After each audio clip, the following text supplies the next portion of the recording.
Hello,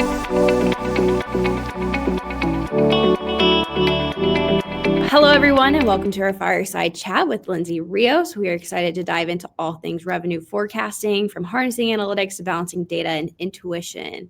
Lindsay is a seasoned revenue and go-to-market leader, especially in RevOps and fractional executive roles, helping B2B businesses scale. She's passionate about championing working women, fostering outstanding company cultures, and sharing her insights on leadership and customer experience. Lindsay brings invaluable expertise to our discussion today. So in the spirit of exploring the future of revenue forecasting, I wanted to dive into some key questions that kind of touch on both the strategic and practical aspects of aligning data and intuition. So to kind of start, what first drew you into the world of revenue analytics? Was there a particular project or light bulb moment that made you realize the power of forecasting and data? When I had my very first head of sales role, that was my kind of taught me everything not to do again role. We all need them. I had just used my experience being more of a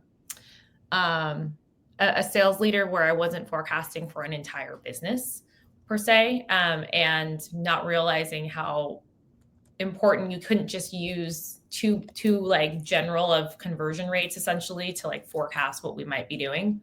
Also, that was a startup that was like, going from the 0 to 1. And so you don't have data, to really rely upon to use. So it was a lot of finger in the wind stuff there.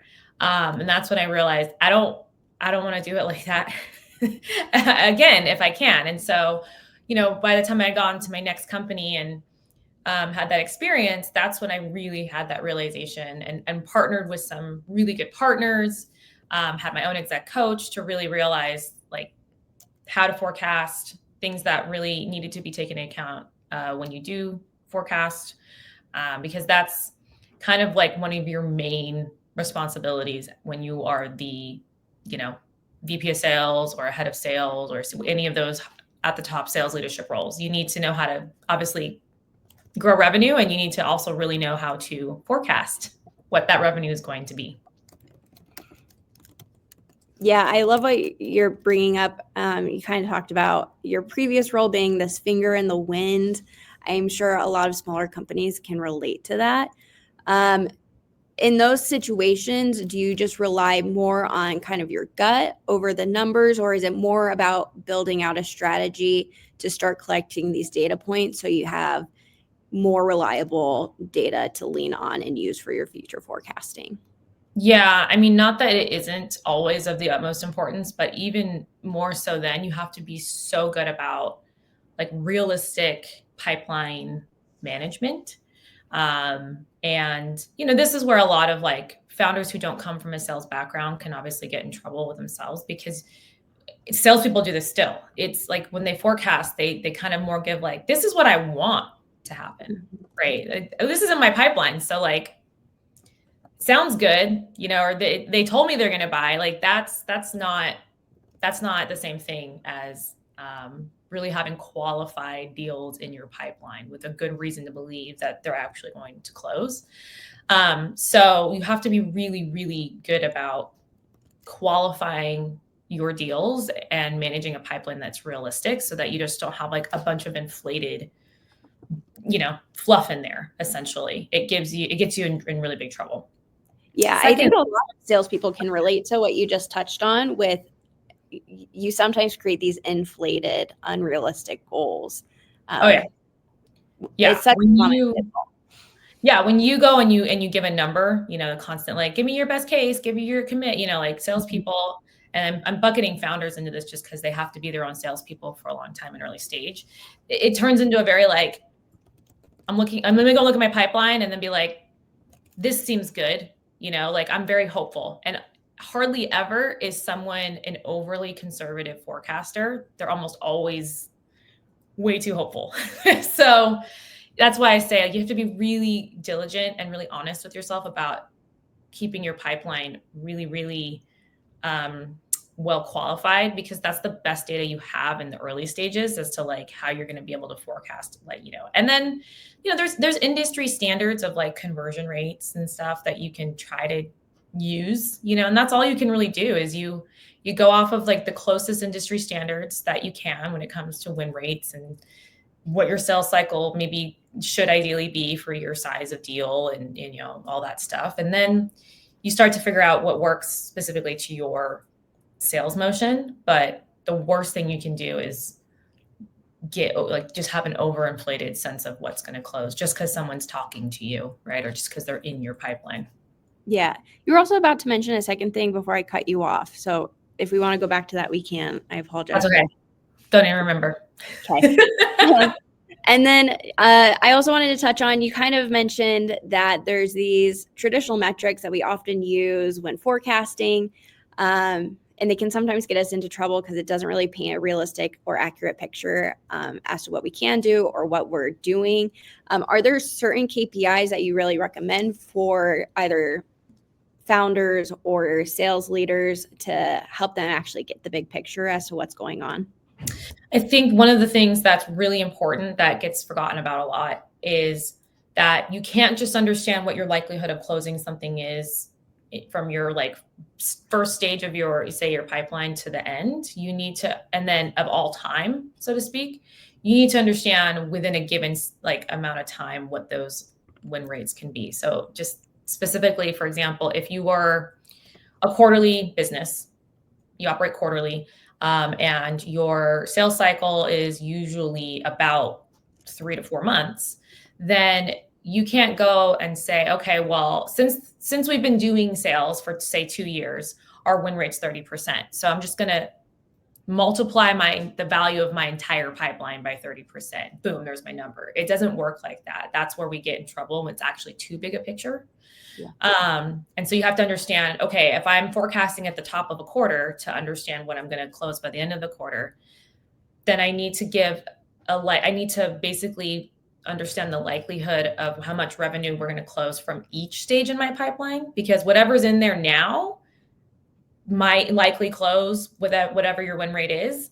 But then what's already further down in your pipeline, that has a different likelihood of closing within the time frame that you're looking at, right? So there's just these cohorts of like time and conversion rates that you need to account for, that a lot of people don't do enough of. And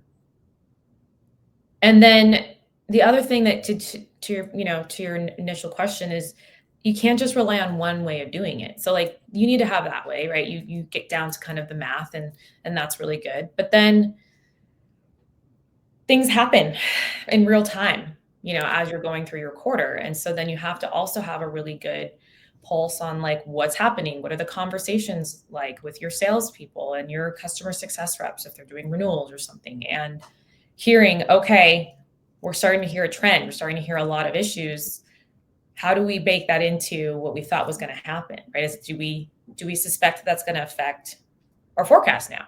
Yeah. And I think a good example of that for a lot of us was a couple of years ago, 2020, 2022, where we started having a lot of trouble, and particularly tech, and a lot of budget cuts started happening and sales cycles got really long, and no one really knew how to foresee that, right? And so all of a sudden, this is taking way longer than we expected, or all of a sudden, like, person I was talking to is gone, right? Like major layoffs. So it's that combination that you have to kind of be aware of. Yeah. Of now and past data. Yeah. I like that you brought it back to kind of this go-to-market, that it's, yes, you have all these sales things going on, but it's also important to know, what is your customer success team doing? Are they bringing in people who are upselling and buying new product? I think a lot of people even saw what you're talking about in 2022, where everyone kind of had to pivot and just sales cycles were taking longer. Not as many people were buying. And so we kind of had to reevaluate. And I noticed a big shift of people starting to go back to customers and providing them better experiences and opportunities to grow those accounts and just overall improve those relationships, and finding that's where the revenue was lying. And yes, sales is great and you can't ignore it, but it really is like this big picture go to market. that allows you to find that success. Yeah, and I think a good way to kind of sometimes look at, without getting too reactive, because that's scary stuff. That's what's happening. And then a lot of times you end up wanting to make some big changes. But, back when at the org I was at during that time, it's not that it depends on the window of time you look at. If you had looked at the quarter where it started to actually affect our sales motion, if I just looked at that quarter's win rates, our win rates went down just based off of those 3 months. But it wasn't that we got more not evers. It's just that the sales cycles extended. And so if I looked at, say, a rolling 6 months, our conversion rates actually didn't go down in terms of like win rates. It's just the sales cycle did. And so you can't get too reactive if you were to go and just say, well, Q1, we went down to 25% from 30 and we got, freak out. No, we have to look at what's really happening there. And then you can, try to figure out what's going on. And without doing kind of a good retro at the end of kind of these big cycles, sometimes you miss that.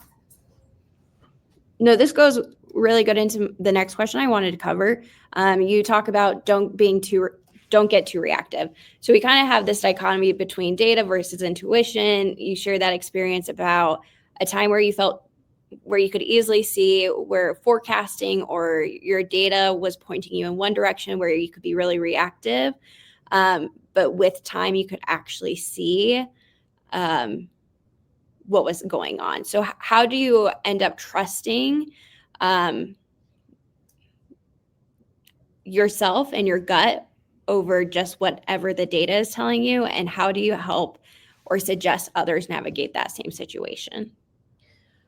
So then this is to kind of dig into a little more when I say you need to have kind of multiple sources when you're creating, forecast, things like that. So one of the things I like to do is I definitely like having the data part where I can say, use basically my mathematical equations, right? I can apply the likelihood of things closing per deal stage that I have in a given time, and it can spit out some numbers, and then I can go, okay, this is one data point. That data point is heavily reliant upon the pipeline being in really good state when I do it, first and foremost. So for example, if there's a ton of deal stages that are, say, in discovery scheduled, like the very first stage, when a lot of them should have been further down the pipeline, that's actually going to make my number go a little lower because the likelihood of the things, so there's that. And then secondly, what's really important, but what's going to affect that a lot is just like the fact that all that's giving me is a prediction about how our past behavior has gone. And so that's, again, I have to remember, keep that in mind as like a data point. And then the other thing I love doing is really having my actual boots on the ground people be very involved in this. And so this all ties back to just having great, just education and understanding across, like from your SDRs all the way up, about like great pipeline management, forecasting, why it matters to them just as much as it matters to the CEO, so that they can give me their own forecasts. And that's kind of my boots on the ground, like forecasting there too. So one of the things that I like doing when I have larger sales teams is play a game called like Name That Forecast. So you gamify it. And so everyone has to give me a forecast at the top of the quarter. I mean, technically I should be able to grab someone at any moment and be like, name that forecast. And they could kind of tell me because their pipeline should be good and active at any given time and, and up to date. But tell me at the top of a quarter what your forecast is going to be. And then when we started doing that, after a certain amount of quarters, I could actually look at how accurate each rep was with their own forecast, right? And most of the time, again, it was like way overinflated. And then we would see why, right? Like let's talk about why we did that. And what it helped me do is I'd say, okay, here's my forecast from all the data from my own like calculation stuff. Here's the one my AEs are telling me. My sales org says that they're going to hit this number, which was usually almost bigger than the other one. After enough quarters, I could say, but they're only 80% accurate. So I'm going to apply an 80%, kind of handicap on that, for example. And now I have that number to consider too. And then you get your range, you get a range to consider. as the quarter goes on, I ask them to tell, like, basically a couple points in the quarter, name your forecast. Because if anything changes drastically, I'm like, oh, well, what's happening there, right? What happened? And that starts giving you a signal if something's going on. And so there was one quarter, and it was the same quarter I kind of mentioned before, of all of a sudden we lost about 12K of MRR in the forecast from my number and also kind of A's. And I was just like, where did it go? And it was that things were getting pushed out. They're all getting pushed out into the following quarter. So now our strategy to be reactive was, then we just got to go find 12K. Where can we find 12K with realistically, if we're halfway through a quarter, what's our best chance of finding that and replacing it? And we had a spiff around it, and, everyone go find this amount. We partnered with the SDRs, the CSMs, things like that. That's okay to be reactive in those moments, because you have enough signals to be like, I don't think you're going to make it. Let's get together. But again, what was important is that if I didn't have that ongoing motion by that point, we've been doing it for about a year, I wouldn't have really had enough of a heads up until it was probably only like a month or so before the quarter was going to end to know that our numbers aren't lining up here anymore. And what can I do then, especially in a more mid-market to enterprise sales cycle? Yeah, you went over it super fast, but I really love the advice that you gave, is to not just ask them what their forecast is, but then to measure it against how accurate their forecasts are. Because I think that could easily be skipped over, and you're just like, great, I have my forecast number, let's move on. But with such optimism often comes differences between what you actually are able to sell. So I really love that nugget of advice that you gave. Well, and what's cool about it is that when you start to get, and you can drill down a little bit, the same numbers I use for forecasting, I can have per rep, for example. So I could be like, yeah, your overall conversion rate is okay. It's average. It's fine. But you get really stuck here between the proposal and procurement stage, right? Yeah. Compared to the rest of the sales team, which tells me we got to work on that. And, or what exactly do we need to do if we plug in your numbers? You think you're going to get, let's just make it random. You think you're going to hit 20K by the end of the quarter, but your numbers from your own performance says you're going to hit 16. Yeah. So what do we do to make up for it? And there's so many ways you can do it, right? It could be, you need to work on your discounting. You need to work on your urgency, right? Stuff like that. No, it's really great. And I think too, also just the trusting and the training of salespeople. It's the open dialogue. And sometimes I think it's really easy in leadership roles to be like, okay, these are our goals. And then to never really work with the team on how we're going to achieve those, which can even just lead to greater differences between your forecasting. Yeah. And I think that one of the things, it's very funny timing, because I'm doing a series right now on LinkedIn about forecasting, and there's a lot of similar topics that I'm talking about. But I think one of the biggest mistakes we've all gotten into is just tell me your number, right? Okay, got it. You move on. You don't, and these pipeline review meetings that happen at so many orgs where you just walk through the entire pipeline, and it's like, why are we sitting in a room or in a Zoom room talking about something that we all can see ourselves? Why don't we talk about something like, I don't like my forecast. How can I, team, help me out here? Or I'm stuck on this deal. I don't know what else to do, and using that time wisely. But we get stuck into these old school things that we've always done, which is we're just going to talk about everything on the screen, in my pipeline, or we're going to just give numbers, and then who knows what happens after. So I'm very trying to break that motion of stop having pipeline meetings where you just talk about the things that are already there, right? Stop asking your reps for their forecast. You should be able to go see that yourself at any given time. It's a waste of time to do this stuff. Well, as we wrap up on time, I wanted to pick your brain on one last thing. So we've all faced that moment of staring at a massive spreadsheet and wondering where to even start. If someone feels overwhelmed by data when trying to forecast revenue, what's one practical step they can take right away to regain that control? Yeah, I've definitely been there. I hate spreadsheets, and yet I never realized how much I was really in them till one time my eldest son was like, you work with spreadsheets a lot, right? And I was like, so confused as to why I asked that. He's like, well, I see you all the time with like Google Sheets. And I was like, huh, Yeah. which I thought was really interesting. But just go ask for help. Yeah. Like it was as simple as that. When I would kind of forget sometimes with my own crazy forecasting spreadsheet that I'd had, a partner help us build out, because to be honest, like there's no CRM out there that gives you the right amount of data to properly like forecast really easily. So it always ends up having to get exported to an extent to manipulate it.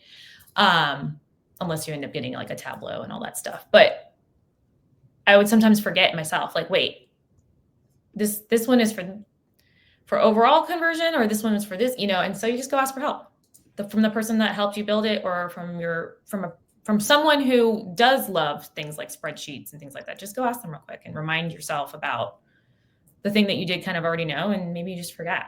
There's no shame in it. Because us sales leaders, we're supposed to get really good at things like forecasting and things like that, but we're just salespeople at heart. Yeah. We're not CFOs. No, that's great. So kind of just to wrap it up, if someone wanted to follow up, ask you more additional questions, what is the best way that they can reach out to you? A little over a year ago, I wouldn't be able to say this, but now you can find me on LinkedIn. Yeah. So find me on LinkedIn. Well, you can ask me, you can DM me about stuff, or you can follow along in the forecasting series. Every Friday this quarter, I'm posting something about forecasting and a lot of things that we talked about here. So you can join me there too. Well, thank you again for sharing your expertise and taking the time to talk today. I really look forward to seeing what you do with your future projects as you continue to shape the world of sales. Sounds like you're up to exciting things in changing the world of forecasting. So we probably need it. Thank you for having me.